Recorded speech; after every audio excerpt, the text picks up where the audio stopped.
Atlantic মহাসাগরের বুকে প্রায় ৪,০০০ মিটার গভীর অন্ধকারে ঘুমিয়ে আছে ইতিহাসের সবচেয়ে বিখ্যাত জাহাজ আরএমএস টাইটানিক। ১৯১২ সালের সেই কাল রাতে আটলান্টিকের বরফ শীতল পানিতে তলিয়ে যাওয়ার পর পেরিয়ে গেছে ১১৪ বছরেরও বেশি সময়। এই দীর্ঘ সময়ে মানবজাতি অভাবনীয় সব উন্নতি সাধন করেছে। মানুষ চাঁদে পৌঁছেছে, মহাকাশে বিশাল স্টেশন তৈরি করেছে এবং শক্তিশালী সব প্রযুক্তি উদ্ভাবন করেছে। কিন্তু এত কিছুর পরেও টাইটানিকের সেই বিশাল ধ্বংসাবশেষ সমুদ্রের তলদেশেই পড়ে আছে। মানুষের কাছে অত্যাধুনিক সাবমেরিন, শক্তিশালী ক্রেন এবং বিলিয়ন ডলারের তহবিল থাকার পরেও কেন এই কিংবদন্তি জাহাজটিকে ডাঙায় তুলে আনা সম্ভব হয়নি, সেই প্রশ্নের উত্তর আজও অনেকে মেলাতে পারেনি। তাহলে কি এমন লুকিয়ে আছে সেই ভয়ঙ্কর গভীরে, যা বড় বড় বিজ্ঞানীদেরকেও পিছু হটতে বাধ্য করেছিল? তো চলুন আজ উন্মোচন করব টাইটানিক উদ্ধারের পেছনের সেই অন্ধকার সত্য। টাইটানিক ডুবে যাওয়ার পর দীর্ঘ ৭৩ বছর এর সঠিক অবস্থান পুরো বিশ্বের কাছে একটি বড় রহস্য ছিল। কিন্তু এই রহস্য উন্মোচিত হয় যখন ১৯৮৫ সালে রবার্ট ব্যালার্ডের নেতৃত্বে একটি অনুসন্ধান দল এর খোঁজ পেয়েছিল।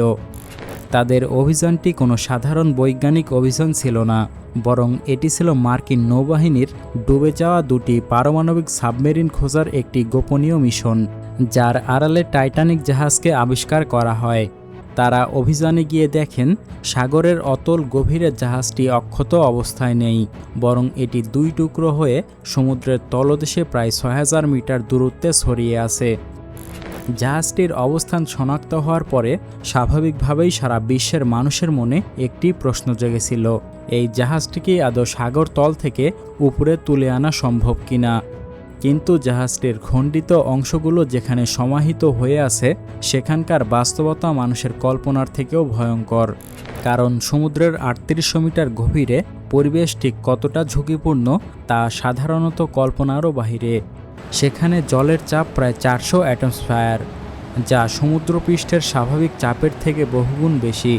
সহজ বৈজ্ঞানিক হিসাবে বলতে গেলে আপনার শরীরের প্রতি বর্গ সেন্টিমিটারে একটি ৪ টনের ট্রাক চাপিয়ে দিলে যে অবস্থা সৃষ্টি হবে, টাইটানিকের চারপাশে ঠিক তেমনই এক ভয়ঙ্কর চাপ সৃষ্টি হয়েছিল। আর পানির এই ভয়ঙ্কর চাপের কারণেই ১৯১৪ সালে টাইটানিককে ভাসিয়ে তোলার প্রথম পরিকল্পনাটি বাতিল করা হয়েছিল। কারণ এত নিচে সাধারণ কোনো পাইপ দিয়ে বাতাস পাঠাতে গেলে পানির চাপেই তা সঙ্গে সঙ্গে দুমড়ে মুচড়ে যেত। তাছাড়া জলের চাপের থেকেও সবচেয়ে বড় বাধা হয়ে দাঁড়িয়েছে টাইটানিক জাহাজটির নিজস্ব দুর্বলতা। কারণ তখনকার সময়ে মানে বিংশ শতাব্দীর শুরুতে জাহাজটি নির্মাণে যে স্টিল ব্যবহার করা হয়েছিল তাতে সালফারের পরিমাণ ছিল অনেক বেশি, যা অত্যন্ত ঠান্ডায় লোহাকে ভীষণ দুর্বল করে তোলে। এর সাথে যুক্ত হয়েছিল এক বিশেষ প্রজাতির লোহাক্ষেকো ব্যাকটেরিয়া। অণুজীববিজ্ঞানী রয় ক্যালিমোরের গবেষণায় দেখা যায় এই ব্যাকটেরিয়ার কলোনি প্রতিদিন টাইটানিকের কাঠামো থেকে প্রায় ১০০ কেজি লোহা খেয়ে ফেলছে এবং সৃষ্টি করছে মরিচার বিশাল আস্তরণ। ফলে জাহাজটির ইস্পাতের খলস এখন এতটাই ভঙ্গুর হয়ে পড়েছে যে বিশাল কোনো ক্রেন বা কেবল দিয়ে এটিকে টেনে তোলার বিন্দুমাত্র চেষ্টা করা হলে তা নিজেদের ওজনেই বালির মতো ভেঙে গুঁড়ো গুঁড়ো হয়ে যাবে। টাইটানিকের এই দশা জানার পরও ৯০ দশকে ওয়াল্ট ডিজনি কোম্পানি বিশাল ভাসমান কাঠামো এবং ক্রেনের সাহায্যে জাহাজটিকে টেনে তোলার জন্য একটি উচ্চভিলাষী পরিকল্পনা করেছিল। কিন্তু সমস্যা হলো খালি অবস্থায় টাইটানিকের ওজন হাজার হাজার টন, আর তার সাথে যুক্ত হয়েছে কয়েক দশক ধরে জমে থাকা সমুদ্রের তলদেশের আঠালো কাদার শক্ত বাঁধন। পৃথিবীর সবচেয়ে শক্তিশালী ক্রেনগুলোর ধারণ ক্ষমতা যেখানে মাত্র ১৫,০০০ টন এবং সেগুলো সর্বোচ্চ ১০০ মিটার গভীরে কাজ করতে পারে, সেখানে ৪ কিলোমিটার গভীর থেকে এত বিশাল ওজন তোলা একেবারেই অসম্ভব। তাছাড়া কোনোভাবে যদি শক্তিশালী কেবল দিয়ে এটিকে কিছুটা উপরে তোলাও হয়, তবে সমুদ্রের উপরের দিকের শক্তিশালী স্রোতের কারণে এটি দুলতে শুরু করবে এবং নিয়ন্ত্রণ হারিয়ে ছিন্ন ভিন্ন হয়ে যাবে। তখন জাহাজটিকে আস্ত তুলে আনার চিন্তা পুরোপুরি বাদ দিয়ে এর ধ্বংসাবশেষের দিকে নজর দেয়া হলো। ঠিক তখনই এক করুণ দৃশ্য দেখতে পান গবেষকরা। টাইটানিকের সামনের অংশ কিছুটা চেনা গেলেও এর পেছনের অংশের অবস্থা ছিল অন্যরকম। জাহাজটি যখন দুই টুকরো হয়ে ডুবে যাচ্ছিল তখন পেছনের অংশটি প্রায় খাড়াভাবে নিচের দিকে নামতে শুরু করে এবং ভেতরের বাতাসের পকেটগুলো প্রবল চাপের কারণে একের পর এক বিস্ফোরিত হতে থাকে। ফলে এটি দুমড়ে মুচড়ে একটি বিশৃঙ্খল লোহার স্তূপে পরিণত হয়েছে। এরপরে বিজ্ঞানীরা 2022 সালে ম্যাগালেন লিমিটেডের সাথে মিলে এক অভাবনীয় প্রজেক্ট হাতে নেন। রোমিও এবং জুলিয়েট নামের দুটি সাবমেরিন 200 ঘন্টারও বেশি সময় ধরে সমুদ্রের তলদেশে স্ক্যান করে এবং 7 লাখেরও বেশি ছবি তুলে টাইটানিকের একটি নিখুঁত 3D মডেল তৈরি করা হয়। এই যুগান্তকারী স্ক্যানিং থেকে এক ভয়াবহ পরিসংখ্যান বেরিয়ে আসে। গত 30 বছরে টাইটানিকের সামনের অংশ তার মূল ভরের প্রায় 20% হারিয়েছে।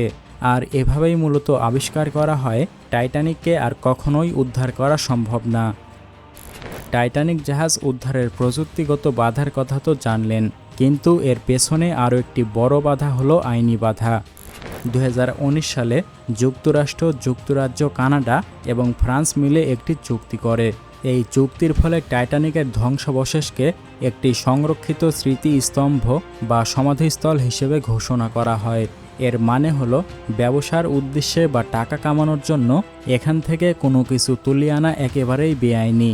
এমনকি বিজ্ঞানীদেরকেও পর্যন্ত টাইটানিকের জাহাজের গবেষণার জন্য অনুমতি দেওয়া হয় না। 114 বছর পরে আজও টাইটানিকের সমুদ্রের তলদেশে পড়ে থাকার মূল কারণ এর গভীরতা নয়, বরং জাহাজটির অবস্থা এতটাই খারাপ যে এটিকে উদ্ধার করা প্রায় অসম্ভব। ব্যাকটেরিয়ার আক্রমণের কারণে টাইটানিক জাহাজের অবস্থা এতটাই খারাপ হয়ে গেছে যে চিরকাল জাহাজটি ওখানেই থেকে যাবে। টাইটানিকের এই গল্পটি বাস্তবে রূপ দিতেই 1997 সালে জেমস ক্যামেরনের পরিচালিত টাইটানিক সিনেমাটি তৈরি করা হয়েছে। এই সিনেমাটি নির্মাণের আগে জেমস ক্যামেরন সাবমেরিন ব্যবহার করে প্রায় 12 বার সমুদ্রের তলদেশে টাইটানিকের সেই ভয়ঙ্কর দৃশ্য দেখার জন্য নেমেছিলেন। যার কারণে টাইটানিক সিনেমায় আমরা টাইটানিকের ধ্বংসাবশেষের যে ফুটেজগুলো দেখতে পেয়েছি তার অনেকটাই ছিল আসল টাইটানিক জাহাজের মতো।